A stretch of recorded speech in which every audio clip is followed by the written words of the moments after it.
বন্ধুরা অনেক দিন পরে ভোল রান্না করলাম আর কি। ভোল দিয়ে মাছ দিয়ে দুপুরবেলা রান্না করতেছি। ভোল যেহেতু সবুজ, এই কালারটা একদম সবুজই রাখার চেষ্টা করবো। সবুজ শাক সবজি বেশি টাইম ঢেকে ঢেকে রান্না করলে কালার নষ্ট হয়ে যায়। মাছ সব নিচে পড়ে গেছে, তো দুপুরবেলা রান্না করতেছি। গরমের দিন যে কোন দিন শেষ হবো আল্লাহই জানে। তো গরমের মধ্যে রান্না করাও ভালো লাগে না, খাইতেও ভালো লাগে না।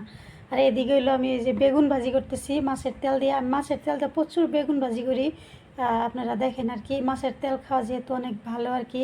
আর এই বেগুনগুলো একদম ছোট ছোট সাইজের যে এক জাতি বেগুন আছে, ওই বেগুনটা আমি মাঝখানে টুকরা চুকরা কিছুই করি নাই। লম্বা লম্বা যতটুকু দেখতেছেন বেগুনগুলো অতটুকু লম্বাই আসছিল আর কি। তবে বেগুনটা খাইতে একটু ভালোই লাগে আর কি, একদম আঠালো। কিছুমান বেগুন আছে না, গলে না, কেমন যেন লাগে। তবে হ্যাঁ, এই বেগুনটার মধ্যে একটু বিচি বেশি, এই জন্য আমার আবার ভালো লাগে না আর কি।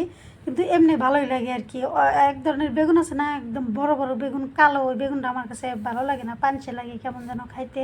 কিন্তু এই বেগুনটা আমার কাছে ভালোই লাগে আর কি।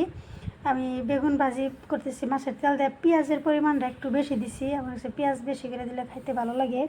তো এদিকে আমার এই যে তরকারি হয়ে গেছে প্রায়।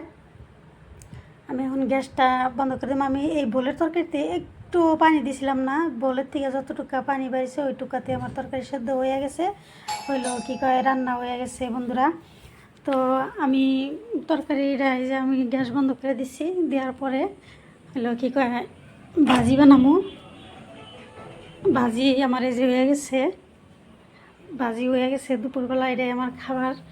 তো বন্ধুরা সবাই ভালো থাকবেন, সুস্থ থাকবেন, আল্লাহ হাফেজ। আর সবাই হলো বাড়িতে বানানো রান্না বান্না খাবেন, যেহেতু অনেক গরম।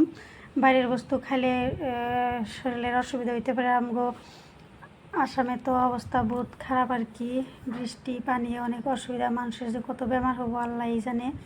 তো আল্লাহ মাফ করুক সবাইরে। ভালো থাকেন বন্ধুরা।